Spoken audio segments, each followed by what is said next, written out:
Hello and welcome to episode 127 of Beyond the Brick. I'm Joshua Hanlon. And I'm Matthew Kay. And this episode, we wanted to tell you about something real quick about a new way you can support Beyond the Brick. And that is by becoming a monthly subscriber to our new PayPal subscription service. So I'll have a link in the description to where you can find the PayPal button to do this. You can give $5, $10, or $15 a month to help support the show. And this money will obviously be used to help us to continue to bring you in-depth convention coverage and all that sorts of stuff that you love us watching on the YouTube channel here. So we wanted to open this up to you guys as a way to support the show if you're a fan and watch the show every week. We definitely appreciate any support you can give us.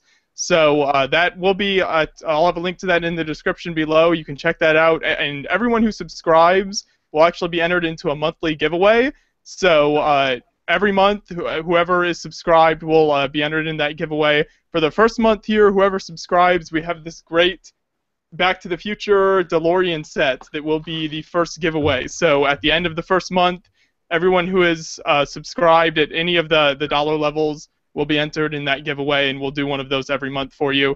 Subscriptions last for 6 months, so you can go for 6 months and then renew it if you want. That's the way that works. And there will also be a button there at the link to just give a one-time donation if you just want to give one amount at the very beginning, and that will also be entered for the giveaway too. So wanted to open that up to you guys as a way to help support the show if you're a fan, and we obviously appreciate any support you can give us there. So just wanted to let you know, like I said, the link will be in the description for that. Now, joining us on the show today, we have Chris Byrne, and you might know him from BricksOnTheDollar.com, which is what his brand is there. He has a YouTube page that he does, so you might have seen some of his YouTube work. He's on Facebook, Flickr, Twitter, and Instagram, and all those sorts of places. He is 25 years old, and he runs a very large Bricklink store. How big, Chris, how many pieces do you have for sale currently in your store? It's somewhere around 375,000 items, but it fluctuates all day long, and it only goes up when I add something. And the way I add stuff, it's in big batches at a time, so it's usually on the downward spiral. Mm-hmm. So quite a large Bricklink store there. So you might have even bought from him at some point if you buy on Bricklink frequently.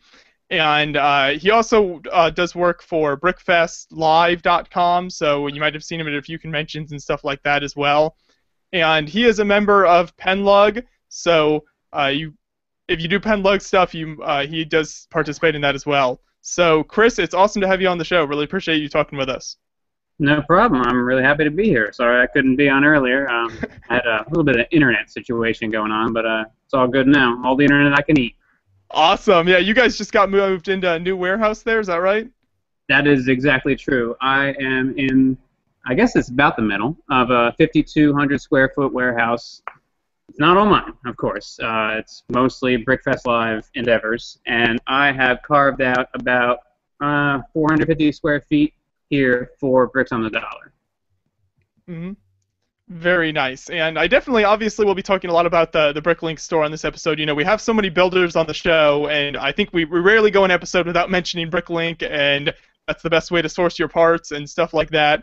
So it'll be interesting to hear it from the other side as a large seller, what it's like, and some of the things that go on behind the scenes there with selling large quantities of bricks. But if you just want to start off by giving us a little bit of your history with Lego building and how you first got into Lego. Well, as a seller, we prefer being called the necessary evil. But all right, I just wanted to get that out of the way. Let's see. I started collecting Lego, building Lego when I want to say about 4 years old. I know I had some sets that really didn't line up with how, like, the year when I was 4 years old. I had some sets that were older than that. I don't know if I just got them late or if they had like a longer shelf life back then, but I had a lot of early 90s sets. I can't say I had any late 80s sets, though. I was born in '89. And I went through a dark age about 2002 through 2006, which was, I guess, high school, around that, like end of middle school to the end of high school. Then when I was going away to college, I don't even know what made me do it, but I decided I want to take all my Lego collection, which was essentially a heap, as most of us find it after our dark ages. It's just a big pile in the corner or whatever. And I wanted to see how many sets I could put back together. And I didn't even find Bricklink right away. I found Piron, which I don't even know what the status of Piron is anymore. I think it's still in existence. Is it? Cool. It is still in not existence, really. but not really. I don't think a lot happens with it. Well, somehow I got on Piron. I started completing or figuring out what inventories go to what sets, putting them together out of my collection, learning what was a clone brick and what wasn't. Which before then it was all cool to me. I put back together about 300 sets, and my goal when I found Bricklink and started buying the pieces that I was missing was to sell the sets I didn't want in order to buy more sets that I never had as a kid that I wanted to get. And it slowly started whittling down until I don't keep anything anymore. I have like 10 sets to my name, and it's basically the whole wave of Blacktron 1 and Space Police 1, neither of which I had as a kid because they were before I was born, but they're my favorite themes. So now I am just a seller. So you had these sets then, you kind of rebuilt from your childhood. How did you first decide to start a Bricklink store?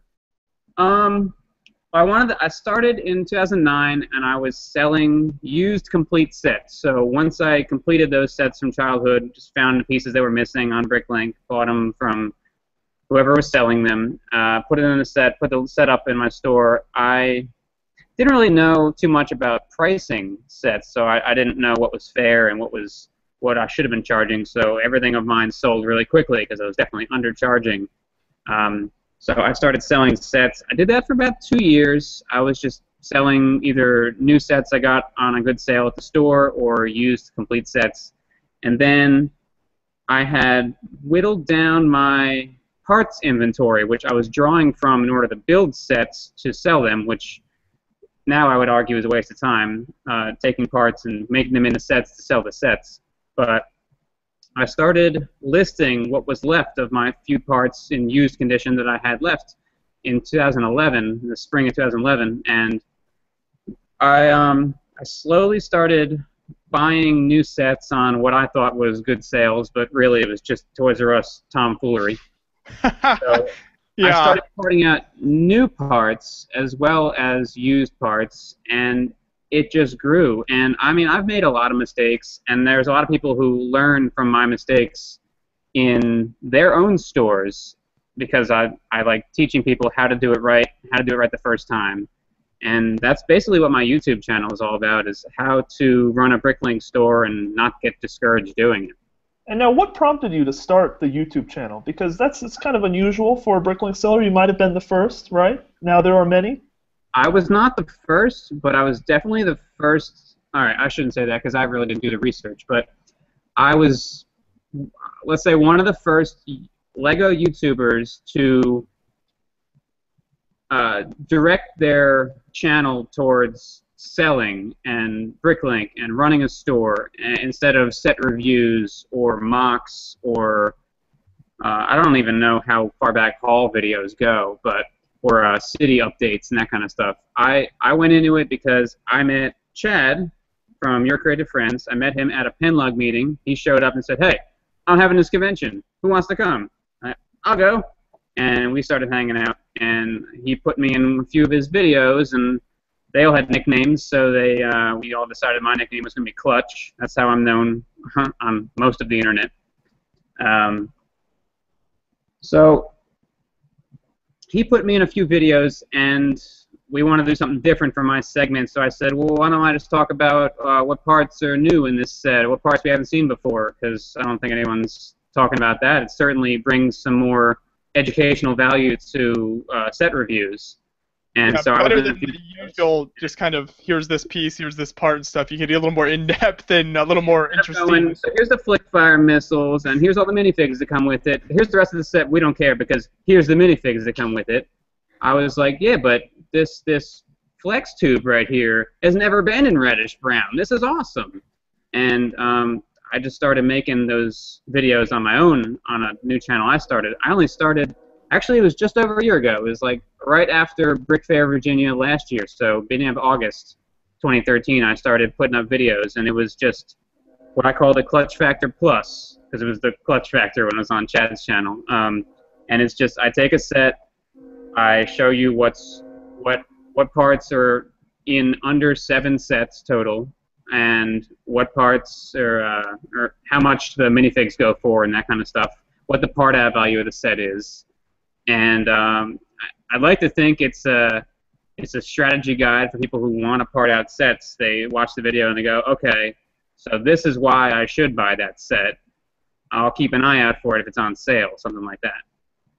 So now what you're basically doing is teaching other people how to compete with you, right? Is that kind of the end game or end? I've heard that a lot of times. People ask me, why are you telling people how to run a Bricklink store? It's a really hard thing to do. Why are you giving them any advantage at all? Aren't they your direct competition? And they would be. But I have a significant head start. And yeah, there's a lot of stores that are much bigger than me. But I think it's better for the community if there are more people selling and buying on Bricklink who are more educated towards how parts exchanges work. I don't want there to be... I want Bricklink to succeed, and I want the people on there to do a better job of buying and selling so that the website can get bigger and better. So you're trying to make better sellers and better buyers? Yeah, you could say that. So when you make your videos, well, what is your intended audience? Are you making these videos for yourself, or for your own satisfaction, or do you have oh well, little Jimmy, 13-year-old Jimmy, who's trying to buy some plates for his castle? I'm making this video so he knows how to buy his plates better. Is that what you think? I never really had an audience in mind when I started. I started doing what I do, talking. If you may check out my channel, you'll notice that I don't edit any videos. They're all one takes. I just turn on the camera and go. If the beginning is all screwed up, well, I just correct it. I just keep going. I power through it. I just talk about what I do and put it out there, and it's just another way to brand to further my brand, Bricks on the Dollar. Very savvy. So when you first started the store, then how long was it before you got into buying really large lots of sets and stuff like that to part out and start selling? Was that kind of immediate, or how long did it take you to really start doing that at a large scale? I want to say I spent at least 1.5 years after I started selling new parts from sets that I parted out. I spent 1.5 years just, if I saw a set in the store, or I didn't even buy online that much. If I saw a set in the store for the right price, and that being the part out value is a certain percentage higher than the cost of the set plus tax in the store. If I saw sets for the right price, I bought them, and I parted them out. And a lot of times it would be one of this set, or 2 of that set. And I would now tell you on my channel that you probably shouldn't do that. You shouldn't go for a low quantity like that. What that did earn me was a really good variety in my store. If you look on Bricklink, if you sort by stores in the U.S. by quantity, I'm on the first page. If you sort by variety, which is just a number of unique lots, I'm also on the first page. It's a really tough number to keep up, but I'm at 8,500 unique items in my store, which is pretty good. The top store is 18,000, but there's only 25 stores above me in the U.S. for lots. And I think because I parted out so many low-quantity variety sets, I have a really good variety in my store, which has sustained, even though the more variety you have, the more sales you make. Now what I do is I try to stick to at least 20 copies of any given set I set my eyes on that I want to part out. So the next thing I'm doing is Ultra Agents. So I'm in the process of buying 20 copies of every Ultra Agents set. And that's really expensive. I mean, I have coupons, and I know where the deals are because I write a daily investment strategy guide on BricksOnTheDollar.com. But I mean, if you think about it, that's what, $4,000 in just the $100 set if you got them at full price. that's a lot of money. I have 18 of the Inferno interceptions right now, and I'm going to buy 2 more eventually, and maybe I'll start with that one. But it's really important to part out quantity of a set because you guys are builders, you know, and most people you interview are builders. Builders are working on a project or few projects. They want high quantities of the parts they want. Most mocks can get pretty repetitious in the parts they use, so they're looking for, okay, I need this many of this part. Who has it? These 3 stores have it. No one else has it because it's an absurd quantity in the first place. So I'm going to buy from one of those 3 stores. If you part out one of every set, it's going to be really hard for you to get those high quantities. What you will get is you'll get people like when I first joined and I was buying just the craziest assortment of parts to complete 300 different sets. So I had parts from any different series. Now, just off the wall, how many orders do you get like that, where he's ordering one of every part in your store? It's not that many. I just looked. I don't know why. I just looked before this interview. I've gotten 811 orders so far this year, and I was closed for a few months too when BrickFest started going, and I had to devote more of my time to that. I was closed for a few months, but I mean, I'm pulling this order right now. It's got like 6 lots in it. It's not that hard of an order. I like to call orders that are over 100 lots, so like I have to go to 100 different drawers. I like to call them day ruiners because your evening is just shot when you have to pull an order that large. But sometimes they're worthwhile. So you can.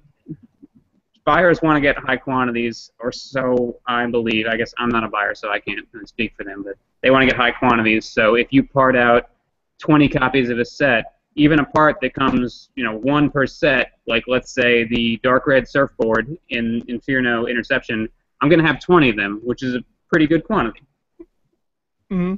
Yeah, and I think that's definitely true about a lot of builders wanting a large quantity of parts. I mean, you think if you're doing kind of like rock work or something, you're wanting a lot of gray slopes. I mean, with tiles, stuff like that, you need a lot of it to make some nice looking landscapes or buildings and things. So I can see how that would be. Think about lug bulk. Lugs. The whole idea of that is you're going to order a ton of these up to I think 80 different items, and that's what they want to do. They pick the items they want, and some of them get approved, and then they go for the gusto with ordering as many as they can of them. As a Bricklink seller, how do you feel about lug bulk? I don't mess with it. I'm not allowed to touch it. We have a lot of bricks here that I'm not allowed to touch. They're for the convention. They're straight from the Kev man himself, and I don't look at them. We got some non-production parts in the last batch from him, and I have to look away every time I walk past them. Good man. The can't touch area. Yeah, this is the clutch-free zone over here. Now, I don't know if you notice very often or how closely you follow it. Do you notice there's certain parts that you sell the most of? If you have them in higher quantities and things, do you sell a few certain parts more than any other ones, or is it hard to tell that kind of thing? It's really hard to tell that. There's no good system for extracting that kind of data from Bricklink. All I can tell you is the parts that I remember. Like I know where the drawer is. I don't have to look at what number the drawer is. I can tell you where it is because I go to it so many times. I also go to everything twice because I have to put the parts away, and then when they're ordered, I have to pull them. I'll tell you that I sell a lot of brick separators, believe it or not. The going rate is like 60 cents for them, and you get them in, any set over $40 comes with a brick separator.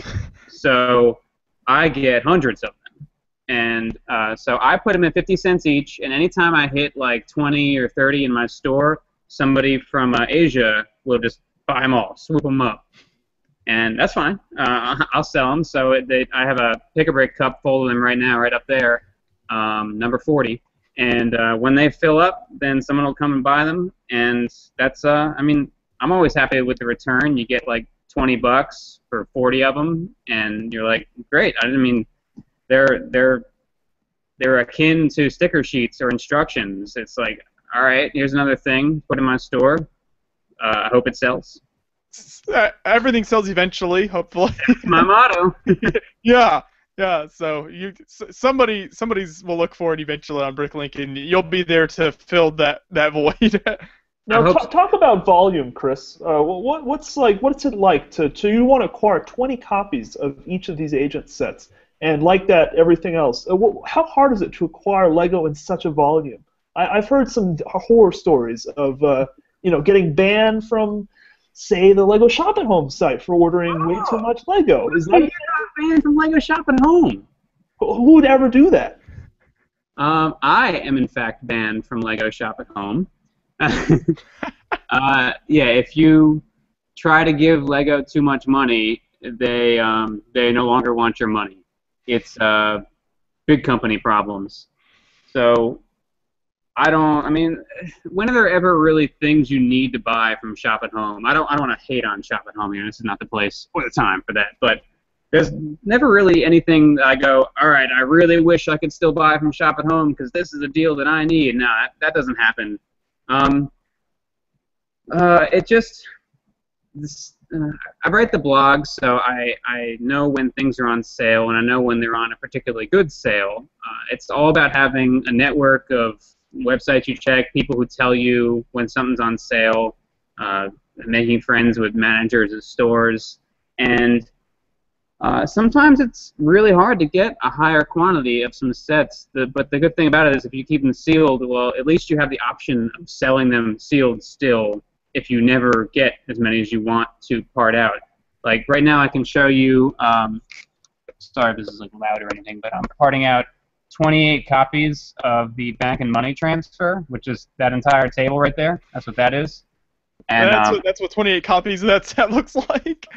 Part of that, yes. That is, I got them through one of my super duper secret sources, and it was a Target exclusive from a few years ago. I got them. They're probably worth more as a set, or not worth more, but more than MSRP certainly as a set. But sets aren't my game. I mean, there's so many people who just sell sets on Amazon or eBay, and I feel like it's the easy way out. There's enough places to go to buy Lego sets. I don't feel like selling sets is adding any value to the community. And I like doing parts. It's a crazy person's game, but I like doing parts. So I'm parting out 28 of them. That, for at the time being, that's probably my largest quantity part out I've done. Although I guess I did do 62 lemonade stands. But that's a $10 set, so that doesn't matter.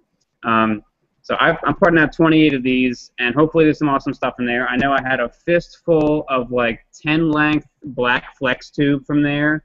There's like 2 handfuls of green suitcases. There's some pretty cool stuff in that set. But getting quantity is pretty hard. One example is that I was doing 10 copies of every Lego movie set, minus the Sea Cow, of course. And I've done every single one except for the Flying Flusher, which is the Walmart exclusive. Walmart has never put it on sale. Never has it been on sale since it came out in like December. So I have 7 of them over there, and I do not know when I'm getting 3 more. I might just part out 7 because that's just one I can't get. And I think the Lego store near me has been sold out of them pretty recently. So that one might be a lost cause. Lego distributor license. Have you ever weighed the pros and cons? Does it make sense for you?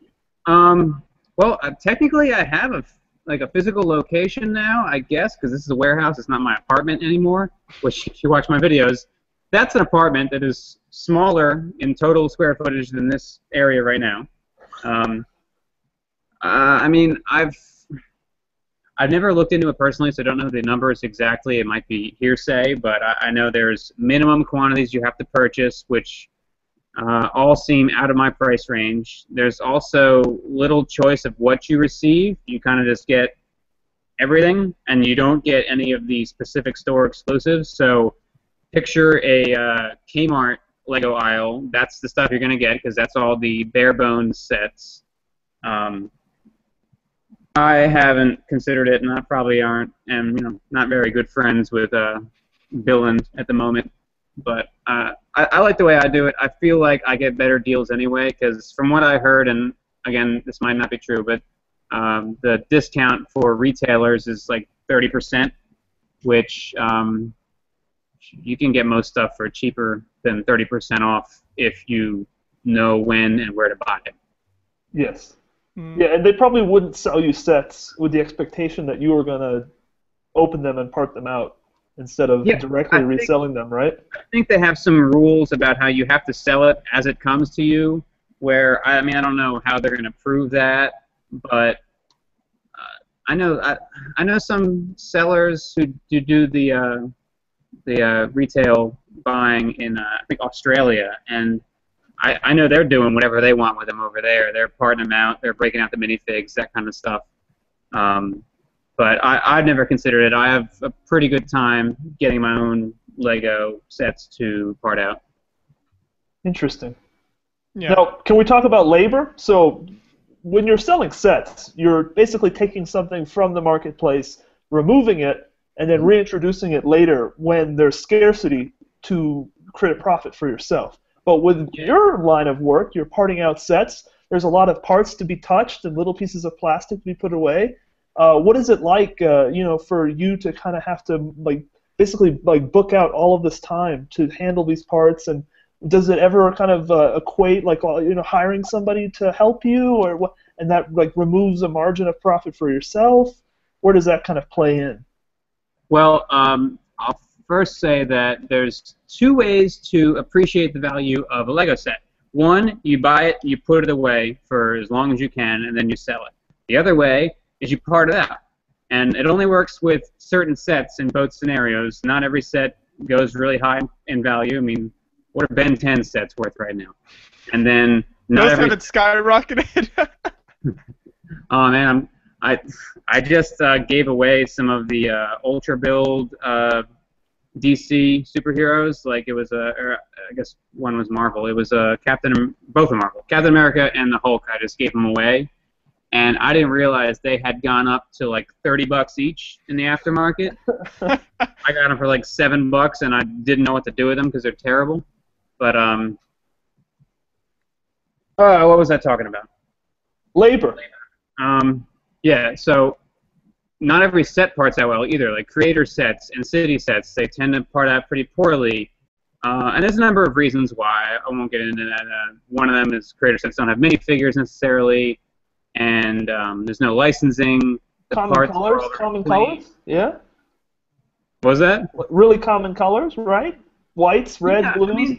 But on the other hand, like black and light bluish gray are like the most commonly sold colors because people like to, in my opinion, people like to build things that are realistic. And what's more realistic than gray and black? Yes. I only work in black and sometimes very, very dark gray. I wear that shirt today.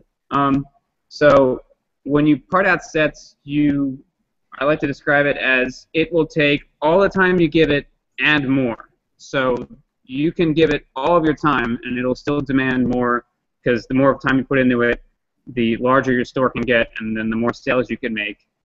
I have had 3 employees. I have 2 at the moment. One is full-time, and one is whenever he feels like it. He's a busy guy, so he shows up and sorts out some sets every now and then. I was supposed to call him back tonight, but I did not.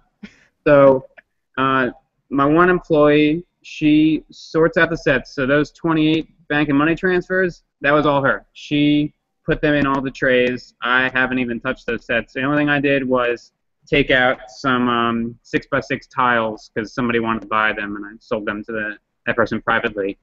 But she sorts out sets, and she pulls orders. So I've gotten the system here so simple that anyone can pull it, even if they don't know anything about Lego. They can come in, and as long as they can recognize numbers and also count, they can pull an order. That's asking a lot. Yeah, I mean, I'm sure there's some chimps that probably couldn't do this job. Minimum 8 to 10 years college degree to coming into that. Yeah, my employees are definitely overqualified for pulling and counting parts and putting them in bags. So it does eat a lot out of my profit, but at this point, since I have a full-time job now, at this point, as long as Bricks on the Dollar can pay the employees, however many there are, and still grow, I don't really see a need for me to take out a salary or anything out of it. As long as it's not going under, that's fine. I have always wanted to create jobs, and I'm really happy that I get to do that now with Bricks on the Dollar. Very nice. Very nice.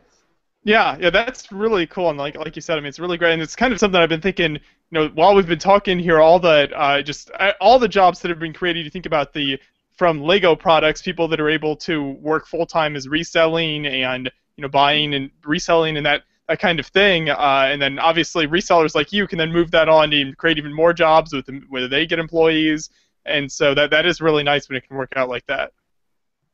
Oh yeah, it's really gratifying being able to pay a couple people to just come here and just listen to music or watch TV shows and just sort Lego sets. I would love to do that. I would love to have been able to do that for a larger Bricklink seller when I was first starting out, just to kind of like what's that, apprenticeship. Mm-hmm. I would have loved to do that. There were a few Bricklink sellers near me that were larger than me. I have since crushed them, but I would have loved to just gone over their house and sort bricks for them, just pick up some knowledge when I was starting. Because, like I said, I've made tons of mistakes doing this, and I want other people not to start a Bricklink store, put 700 pieces in it, go, why aren't I making any sales, and then give up frustrated and feeling like they're out of any investment they made. Yeah. Interesting. So what kind of hours then do you and your employees generally work? Is it kind of a full like 8 hours a day kind of thing? You're in there pulling the pieces and everything? Well, my one employee works here, and it's really fortunate now I'm in the warehouse, so employees can come here. When it used to be in my apartment, and I would prefer to be home at my apartment when I had people in my apartment. But my one employee works like 9 o'clock in the morning to like 3:30 in the afternoon, and then she goes to her job. She has a night. And then my other employee, like I said, he's in school, he's in high school, and he plays tennis. He's Brick King on YouTube. One of the Brick Kings. There's a lot of Brick Kings. People want to be the king. He whenever he has time, he comes over and just sorts out sets. I really need to start teaching both of them more jobs in the store, because the more stuff they sort out for me, the more of a workload I have to do in order to process those parts further and have them listed in the store. And when I was in my apartment, I ran out of space. Like during the day, my bed was just covered in sorted sets and trays, and then when I got home at night, I had to put them on the floor so I could sleep, and then put them back on the bed so I can leave, and then they could sort more. So your business needs to run itself, Chris. What was that? You said your business needs to run itself. Yeah, that'd be nice. I'd need more employees. It's tough teaching a person or a few people everything you've learned doing this for 5 years, and being confident enough in their abilities to have the store run as well as I've been able to run it. It's not their business, it's my business, so I don't feel like they'll ever need to be as devoted to it as I am. So it's tough going, okay, so now you're going to list these parts in the store and put them away in one of the thousands of numbered drawers so that when someone buys it, you're able to find it. Mm-hmm. It's one of those things where, like, you've had the experience of years of setting this all up and everything, and then just bringing someone from the outside into that whole system that you've built for years can be pretty challenging. Yeah, I'd really like for them to get to a new level of being able to run the store. You need a business partner. You need a business partner. I did not have to teach them how to run it just as well. No, you need someone with an invested interest in seeing the success of the store. You know what I mean? Yeah, I don't know that there's enough profit in it to bring on anyone else. $500 of profit. Come on. Yeah, I spend a lot more than I should trying to make the store grow. For the last couple years, I've been as aggressive as possible with growing it, and it's helped because I can't even relate one year to the next because my store has grown so much from one year to the next that it's not comparable to say, oh, how was my February last year? Well, I was like a third the size I am now. So how can you even compare that? So I've just been pushing as hard as I can. I want to get to a level. I believe that there's a level where your store is so big that you make so many sales that you really can afford to buy whatever you want to part out in the store and pay employees. It's like a market share. I want to get big enough where I make a certain percentage of the sales that are made on Bricklink that is comfortable to run it as a business and not just as a hobby. So have you looked into venture capital for any of this? Not really. I've never really taken a loan. I just bought a new car, so that's my first loan I've ever had, actually, is paying off this new car I just bought every month for the next 6 years of my life. But I do willingly accept sponsors. I kind of pass on the sponsors to my sellers. So I was telling you guys earlier, off camera, if you will, that I put one of these bags in every single order that goes out, and it currently contains 2 sponsor items. This is the Bricks on the Dollar swag bag, as I've been calling it internally. I don't know if I ever called it that in the video, but now I have. It comes with any number of stickers that I've had produced. It also comes with a Brick Warriors part and a coupon for their store, as well as an X39 Customs part and a coupon for their store. So these are 2 companies that approached me and said, hey, I want to give you something to give out in your orders because it works for them. They get more exposure to people all over the world that might not have known about them, and I get to give my customers something they didn't ask for. I really like being able to include an entire bag worth of stuff that, you know, maybe they want it, maybe they don't, but they didn't ask for it, but they're receiving it anyway. So sponsors, I'm pretty cool with sponsors. I would totally be open to any more sponsors if you're out there and you're not, you know, a direct competition. If you're not another Bricklink store, if you make or represent some kind of Lego accessory or something that's small, something that's lightweight, even a business card, I would totally give it out to my customers because, yeah, that. Sure, and that's obviously, you know, their target audience as well because you're selling to Lego builders, so clearly that's the people they want to get their message out to. That's a win-win. Yeah. As long as it doesn't get too heavy and, like, add a lot of weight to the packaging, I'm cool with it. Now, I wanted to make sure we covered a little bit of, you know, obviously Bricklink, the website, is going through a lot of changes right now. They're trying to update it and bring it into the modern era a little bit, so to speak. As a major Bricklink seller, I'd be interested to hear some of your thoughts on the changes that have happened so far and what are some of the things that you'd really like to see changed in the future. Well, I mean, I started on Bricklink when they had auctions on there. I mean, it was as you see it today, but there was also an auctions part of it, and I think that ended at about maybe the end of 2009. So I had a few months of that, and that was interesting. But it was more of a headache apparently for coding and upkeep than it was worth for the revenue that it generated. So they had auctions they got rid of. They had the chat room, which was a certain amount of problematic, what with the hackers or I don't know. I don't really go on the forum as often as I should because it seems like a lot of the same stuff over and over again on the forum, which is I guess what most forums are.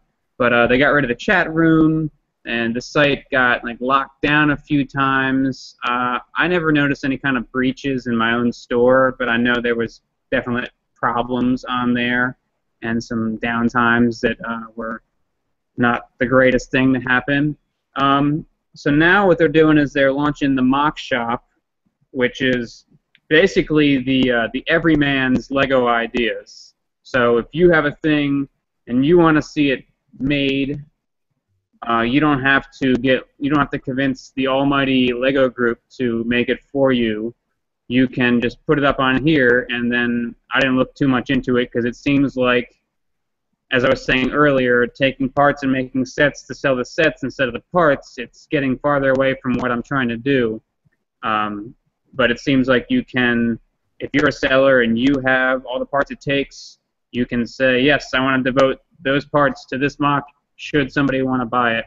And, I mean, I like the idea, but, and I was actually going to do this about a year ago. I was going to have people in Penlug give me mocks, which I would then create instructions for and inventories for, and then I would get the parts somehow either through my store or through other stores, and I would sell Penlug branded mocks in my store because Penlug has the notoriety and my store has the raw materials. I thought maybe I could sell some Penlug mocks and Penlug could make some money and I could make some money, and I didn't wind up doing it, obviously, and then the mock shop is essentially that. But I don't know. It's cool, but I really don't understand why that has been their primary forerunner focus of the updates to Bricklink. I mean, there's so many things that could be done, and they choose this kind of novelty portion of the site, and then they hire hundreds of new employees who don't seem to do much of anything in the public eye, but are still, you know, working there. And don't get me wrong, I love selling on Bricklink, and when Brick Owl started, I went over there, I looked at it, and I was like, so you can't have your inventory managed through both sites? All right, I'm out, because this is too much to manage on 2 different sites. That's crazy. So the biggest thing I would like to see done is an automated checkout, which is like any other site on the internet. Yeah. So you go in, you fill up a cart, you check out, it tells you what the shipping is and any applicable taxes, and then you buy it. And you could buy it with credit cards, or you could buy it with PayPal, you can buy whatever you want. Like any other site on the internet, but this one drags it out for a day or a week or a month or until you never. Never. Or until 6 months when it purges. So what happens a lot of times, and it's partially because of YouTube. I'm on YouTube. I talk about my Bricklink store. Kids are on YouTube. They see it. They go there. They don't quite understand how commerce works. They place an order in my store. They think, that's how I get Lego. I just click some buttons, Lego arrives. Well, they never come back, like ever. They don't pay. There's no money shown. And then they wonder why things didn't show up at their doorstep. An automated checkout would get rid of, and it sounds harsh, but deadbeat buyers, where they come, they place an order, maybe they don't really understand how the website works, maybe they expected an automatic checkout, which I assume some people do expect an automated checkout. Nothing happens. They go, oh, well, they don't come back. This would eliminate that. I mean, you'd also get people who would see what the shipping is and then go, oh, never mind, and not check out. While the way it works now is they buy, you add on shipping, invoice them, they pay, you ship, which is a lot of steps.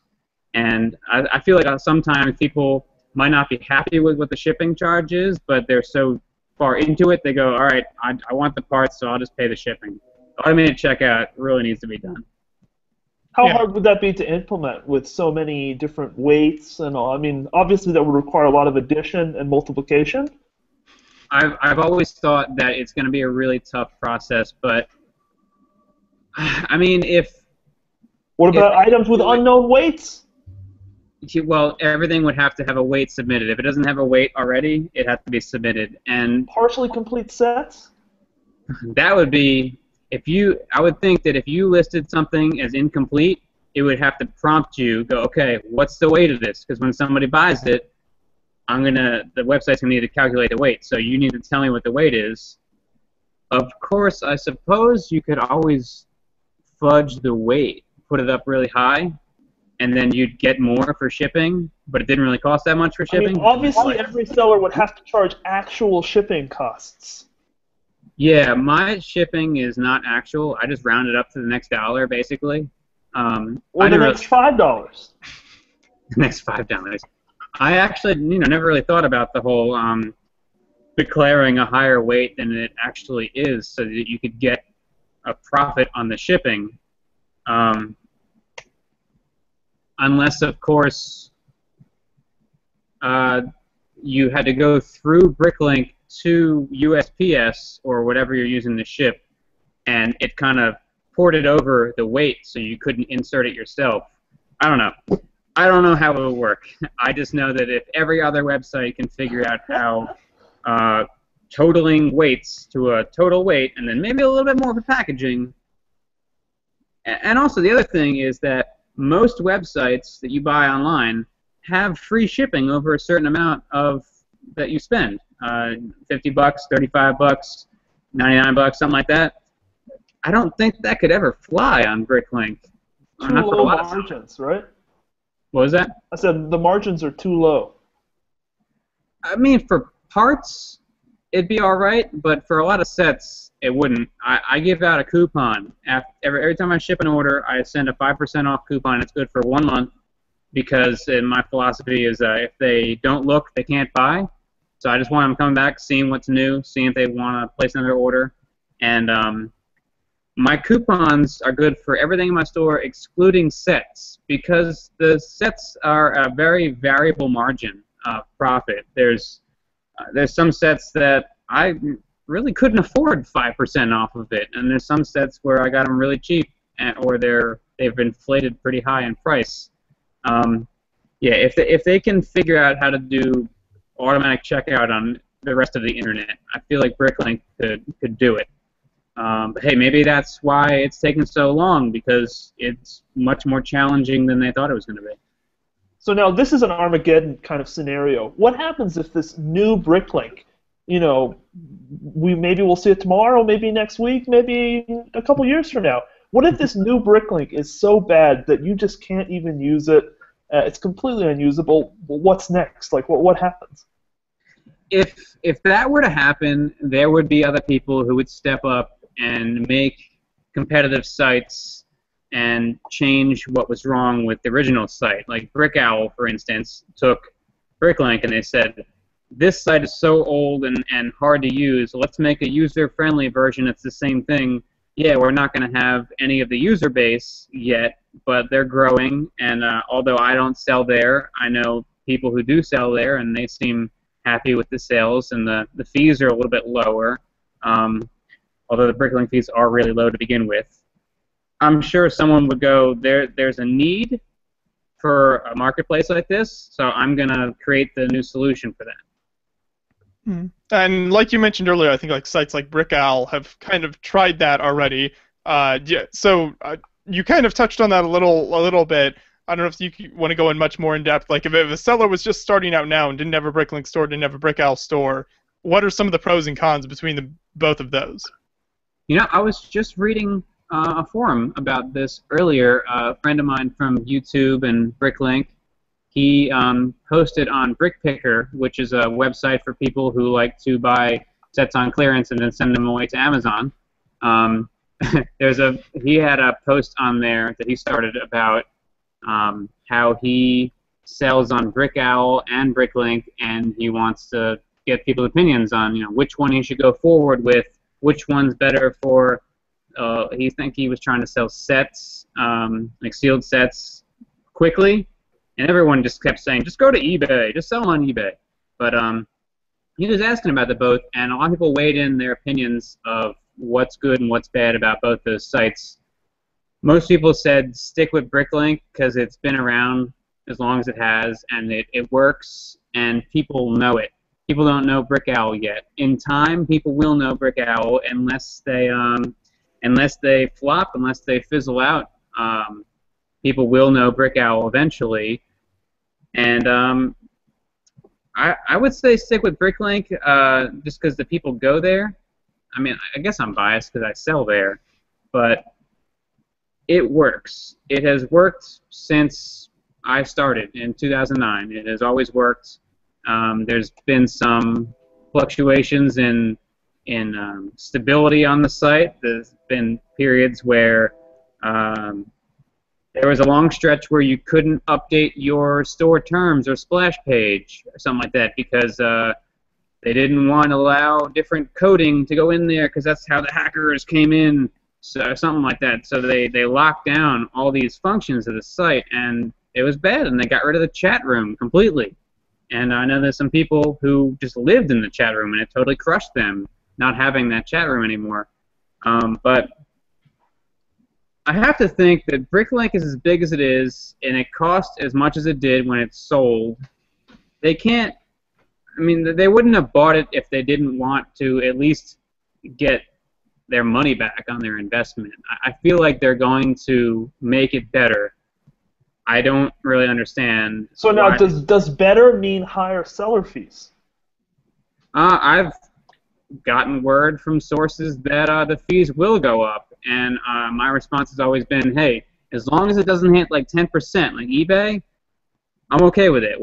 I've been privileged to have 3% and tiered structure at that, so it actually gets up to about 1% if you sell a high enough in a single order. If it's a high enough dollar value, the fees go down at the tiered structure. But I feel like we've been privileged to have 3% fees for as long as we have. So if the fees go up to 9.5%, well, it's still better than eBay, and it's still the best place at the moment to sell parts. Because, have you seen parts listings on eBay and Amazon? They're not so great. Yeah, I was going to ask you about that, because eBay, we haven't touched on that a whole lot, but obviously a lot of people sell on there as well. When you first started out, did you try selling parts on eBay, or have you tried that throughout the years? As long as I've been selling Lego, I've been aware of Bricklink, so I stuck with Bricklink. I sell some Transformers on eBay, and I sell some Marvel Legends figures on Amazon, all shipped from home, not fulfilled by Amazon or anything like that. I should say I try to sell these things. It's not every day that I can actually buy something and turn a profit with Amazon's 94% fees they take from you. But I've never really tried selling Lego on eBay. I've sold plenty of other things, just things I had lying around that I wanted to sell, because that's what eBay is good for. I think I've also made the argument in the past that people who buy on Bricklink, for the most part, know what they're doing, know that they're buying Lego, they're buying real Lego, they're buying specific parts, specific sets. People on eBay are the kind of people, and I'm really horrible with generalizations, but the people who buy on eBay are the people who type in Legos in the search bar. Mm-hmm. I think you see where I'm going with that. General public. Yeah, it's not certainly not your hardcore builders and people like that are going to, like you said, to Bricklink to find select part and a select quantity and for a certain build that they have in mind. Yeah.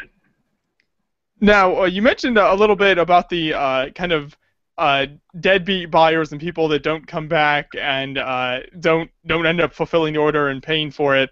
Have you ever had any? Is there like a couple stories that stand out in your mind of major issues you've had with like large orders or anything like that, or does that happen to you a lot? Well, let's see. A few months ago, I got an order that I think was going to Germany or something, and I've shipped to 54 countries worldwide now, so I've shipped to most of them.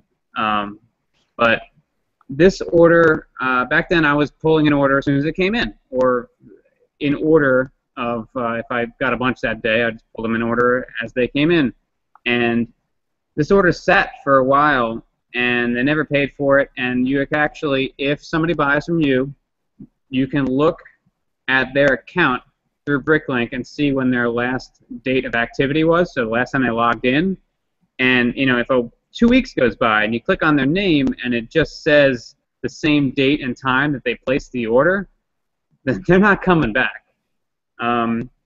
So I had this order sitting there for a long time, and I think it was 60 lots, which isn't huge, but it's still more than you'd want. Like, one of these cabinets is 60 drawers, so that's like that's like filling an entire cabinet. back from their order, and the order cancellation and putting the parts back in your store through Bricklink isn't the greatest feature. There's some flaws with it, but I really wanted to believe they were going to pay, so I just left it there for a long time, and that means it wasn't for sale. It was just sitting there in a bubble mailer waiting, and I finally canceled the order and put it away, and it hurt, but I had to do it. I was actually considering selling it as a unsorted lot for like 75-50% of what the value of that order was. Just saying, take it. I don't want it. It's packed. Just take it. But I wound up putting it away, and now what I do is I don't pull any orders until they've paid, or unless it's someone who orders from me all the time, I'll pull that whenever I have a chance. But usually, if they order from me all the time, they usually pay right away as well. So I don't allow deadbeat orders because I don't pull them. They do sit in my orders received list for as long as I let them until I cancel it. I don't really have any terms as far as how long I'll let an order sit before it gets a reminder or a cancellation or anything like that. If it's just sitting there long enough, I'll just cancel it. Depends on when I last logged in. But yeah, deadbeat buyers. Who needs them? Those certainly make your day interesting as you run the store on a daily basis, I'm sure. It's much easier when you don't pull them until they pay, because it's really out of sight, out of mind when it comes to deadbeat orders. You don't even think about how many outstanding orders you have because they're not sitting here or there or anywhere. They're put away still. What it's doing is the parts are no longer in your inventory. If they did clear a lot, that's a drawer that's still closed that should be cycled through, and a new lot should go in that drawer, but it's not, because it's, I mean, if I had outstanding orders right now, there would be a certain amount of drawers here that should be able to be reprocessed, but they're just closed with parts in them, and I don't even know that that part necessarily is sold already or claimed by somebody. So it's not as bad when you don't have to look at a stack of bubble mailers that are filled with parts that you're just hoping they do wind up paying for. That's definitely the smart way to do it. Now, Chris, I don't want to make you uncomfortable, but I do want to ask you a question about one of your previous orders. Yes. On April 14th, you received a neutral feedback from Brickmania, which is Daniel Siskett, about not separating out his parts. Could you speak on this? Well, Dan doesn't actually place the orders for Brickmania. He has somebody, one of his employees, places all their orders, and he's constantly buying. And with the way Brickmania buys is the way most builders buy. They only buy if you have the quantities of the parts they need for their kits they're putting together or whatever they're working on. So I happen to have, I think it was 3 lots. I happen to have some military style something or other in my store in a good quantity, and they bought from me, and he had a note at the bottom saying, you know, please separate lots. And I completely did not see it. I don't know how I missed it. I completely didn't see it. I shipped it out. I got a neutral, better than a negative. I wound up talking to Dan at Philly Brick Fest, which was right after this happened. I said I wanted to apologize to him in person for not putting it in individual bags like he asked. And he goes, oh, I know, I didn't place the order. This guy who works for me placed the order. Whatever. So it wound up being all right. I don't think there's any reason they wouldn't come back to my store. Again, it's if I have what they want, they'll place an order from me.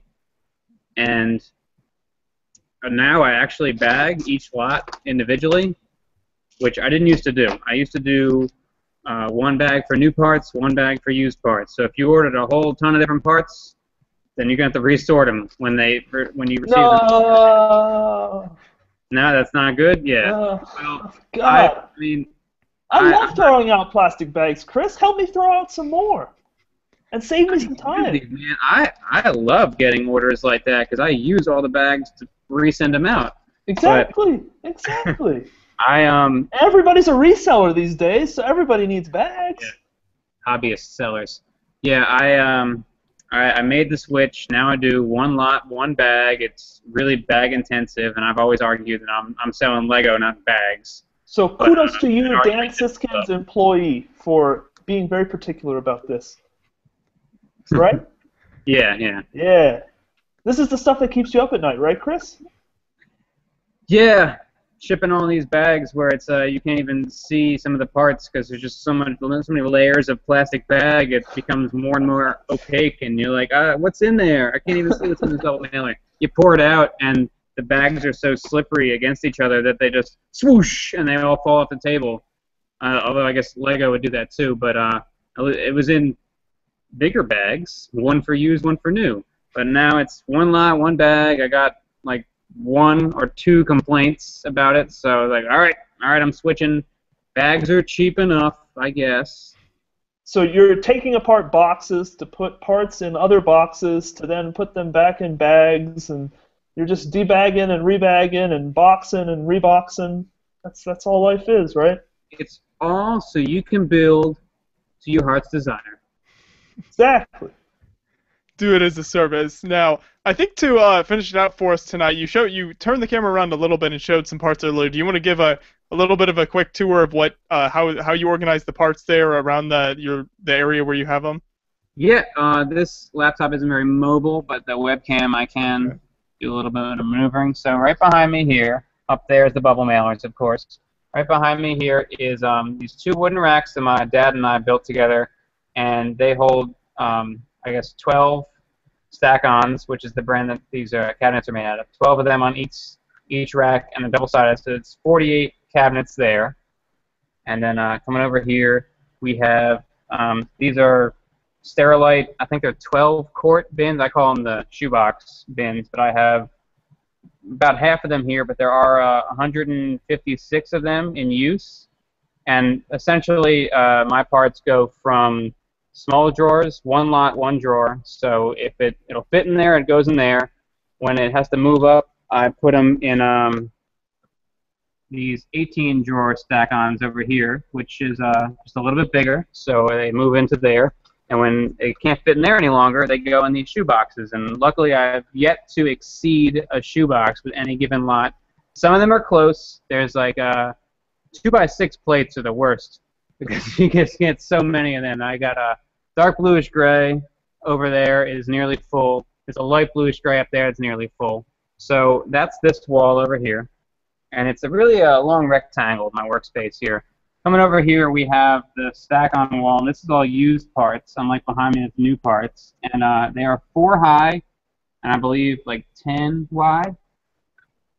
Yeah, 10 wide of these 60-drawer stack-ons. Up top is a row of pick-a-brick cups. Sorry for the light there. But the pick-a-brick cups are just a tad bigger in volume than the 18-drawer stack-ons, so they kind of work hand in hand. It can either be a cup or a large drawer. Here we have the used large drawers, which there are 10 cabinets left, but I'm no longer adding used parts to the inventory, so it just whittles down, it dwindles until there's none, and then I kind of reprocess or repurpose the cabinets for new parts, because that's what I'm focusing on. Keep going that way, and you have some Bionicle parts and some minifig parts on this wooden shelf over here. Beyond that, we have even more new stack-ons with the minifig heads on top. And there's a big pile of Ultra Agents back there in the corner. There are 2 more of those shelves full of those shoe boxes over all of this stuff right here. And then we have more sets that I have to part out on the bottom of those shelves. This is it's actually one of the Lego store display cube thingies that I got from my local Lego store when they were refreshing and getting new ones. This is just bags of parts that don't have drawers yet, but will eventually. Like I said, I guess I didn't say, but I am not as organized as I'd like to be. It's just a matter of how many stack-ons I can buy per minute. I would need to either double or triple the amount of cabinets I have here if I wanted to be fully 1 lot, 1 drawer. Earlier, I showed you this is 28 bank and money transfers being, well, they're sorted. They're 100% sorted now. I just have to put them in the store using Brickstock, the best software you'll ever download for free. Back there is some more large bags full of parts that need to go in drawers eventually. Over here, the world-famous Lego sorting trays. I don't know how big this is for you guys, but up here is, if they were all stacked on top of each other, they're in 2 columns now, but they're all stacked to be about 9 feet of sorting trays. I have 88 of them, and you'll remember those were like, I don't know, $7, $8 for a pair, and then Lego clearanced them at one point. Well, I've just been picking them up anywhere I can. You can't really buy them anymore, but I've gotten 88 of them. They're really good because, well, they fit Lego because they're made by Lego. So I use them to sort out stuff. Then we have assorted other things. There's some my very small Duplo supplies up top, and I have anything that comes in, where is it? Right over here. Anything that comes in a million colors and is also small, I'll put in those 17 compartment bead trays. So that's 1x1 plates, 1x1 round plates, 1x1 round tiles, the grill tiles, 1x2 plates, 1x1 cones. Just anything tiny that comes in all of the colors goes in those bead trays. It's much better than taking an entire 60-drawer cabinet and wasting it on one part type. We got other stuff. I got some old Legoland sets down there that are in my store. There's a lot of storage stuff. This isn't bricks necessarily. This is boxes for shipping in and priority mailers, stuff like that. Some LED keychains. And then we're back to behind me here with all the stack-ons and the bowl mailers I need to order more of. Go through a lot of those. So that's it. I will have an official tour up as soon as I film it on my channel, BricksOnTheDollar on YouTube. But for now, I've walked around a few times, and I have a thing now called Live Pablo, which isn't at all what it sounds like. Pablo is an acronym for Pulling a Bricklink Lego Order, which means you place an order in my store, I shoot a video of me pulling that order because apparently people want to see that. I mail it to you, and then you can do a whole video if you want on it. You don't have to, but you got to see me pull it. So what I do is I put the camera up on the ledge there for the mezzanine level up there. I put it up there, and I point it down here towards me, and I don't really interact with the camera or the YouTube audience because I do it as a live stream. I just turn it on, go live, unexpected, and I pull an order upon request. So I have 2 right now that I got to pull. I'm going to probably do that tomorrow because it's getting late for tonight. But I'll just walk around, I'll pull the orders, I'll yell stuff at different times, I'll watch other YouTubers while I'm doing it, and then, I don't know, hold up the package when it's finished, and I guess they get a kick out of that. That's called a Pablo. So I do film a little bit of the area, but I haven't done an official tour video yet. It's one of the things I'd love to do because I got such good responses on the 3 tour videos I've done so far, which were all at my apartment. Nothing has been filmed officially yet after moving into the warehouse. Mm-hmm. Yeah, if there's one thing the LEGO community needed, it was another acronym for some type of LEGO-related activity. So we've got to keep that one in mind now. I wonder when Pablo will make it into the lexicon, when it'll make it into the glossary in the back of LEGO novels. Yeah, eventually. That's groundbreaking entertainment you're providing right there. Oh, it's terrible, man. And they're live streams, too, so, like, after 10 minutes, maybe one person will pop in and be like, hey! And I won't respond because the computer's actually up there with the webcam, and I'm down here with the other computer just pulling an order, not paying attention. It's groundbreaking. Yeah. But that is quite the impressive setup you have going there with all the way you've organized that and everything. I'm sure, like we've talked about, it takes, you've gotten used to it over the years now, and that's why it's so hard to bring people into that setup and get them fully trained and everything. I mean, it's tough to teach them the finer details of running the store, but the way I have it organized is so simple that it's really easy to teach people how to pull an order, which is, I mean, arguably, I've heard people say that they wouldn't want to outsource the pulling of the orders because that's like the final gate before shipping a product to the customer, and that's the last opportunity for something to go wrong with the order. But pulling an order is pretty easy. I'm comfortable with employees doing that. Sorting out the bricks, like opening 20 copies of a set and one bag at a time, sorting out the bricks, I mean, that couldn't be easier. Some people aren't as great at it as you could imagine, even though it's hard to imagine not being proficient at sorting out Lego, but sometimes It's like it happens. washing dishes or something. I guess it's an art. I wasn't aware washing dishes was an art. I have a dishwasher. I would never own such Not a person, a machine. Or a robot. Anyway. Yeah, it's tough for me to say, okay, now I'm going to teach you how to take the sorted bricks and put them in the store. Or you need to... what else do I even do? You need to take... You should teach someone acquisition. You need to look at all these sites every day. That's the fun part. That's the most fun part is buying everything, because I buy way too much Lego. Yeah, I buy way too much Lego. Oh, no, this is just an oddball question. Where does one acquire stack-on units for, let's say, below retail price? Great question. A good place to go? Well, I don't know if I would define it as below retail. I can tell you where the lowest retail I found is. Almost all of these were acquired from Kmart. Kmart actually stocks them for $18 to $20. Sometimes they're on sale, but not often. And they never have more than 2 of them on the shelf. And a lot of times they're busted. Like this one right here, it's just totally busted on the bottom. I don't know if you can see that. But the whole bottom, like one of the drawers could fall out if persuaded. And the thing is, when you need this many of them, and you go to Kmart and they're busted, you got to buy them anyway. I need them now, so I buy them. One of them has pink spray paint on it because somebody in Kmart decided, what color is this spray paint? I want to buy it, but I need to know. Although that's what the cap is for. It's the same pink that the spray paint is. So they spray painted the top of it. Oh, it's pink. Okay. And then I don't know if they bought it or not, but the stack-on had pink spray paint on the top. Well, I Sounds bought like Kmart to me. Yeah, I know. That's what I was gonna say. I couldn't tell you which one it is now. So Kmart is where I usually get them.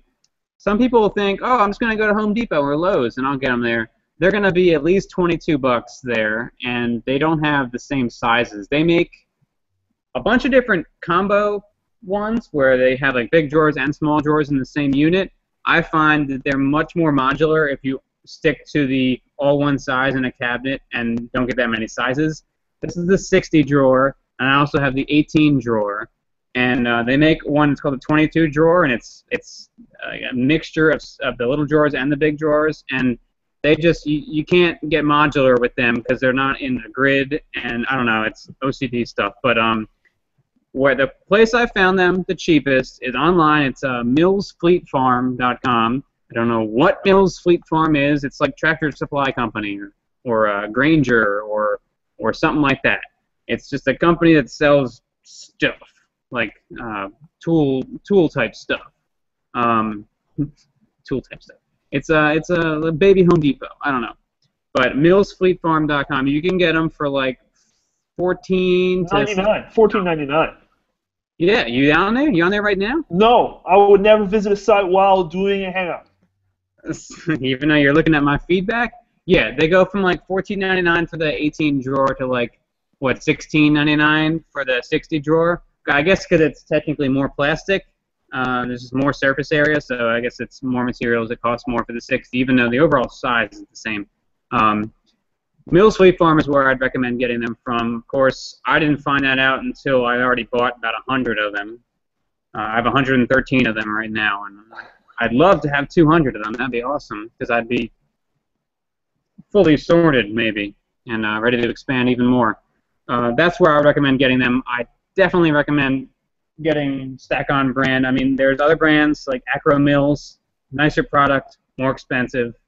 Stack-Ons are more readily available, I think. And I always profess that you should definitely organize your store as if you're going to have a million-part store one day. So even if you're just starting out, make sure that it's scalable. You gotta buy the right storage solutions so that you can just keep adding on to it, and you don't have to, after you get to a certain point and it stops working, it won't go any further. You're going to have to make unnecessary and time-consuming changes, like, okay, I got to switch from plastic sandwich bags over to bead trays or stack-ons or something now. That's going to take a day. out of my life where if I had started with stack-ons or something like that, stack-ons, the 12-quart containers, the bead trays, anything like that, you start with that, you can just keep expanding on it, and it's more expensive up front, but it's worth your time. Mm-hmm.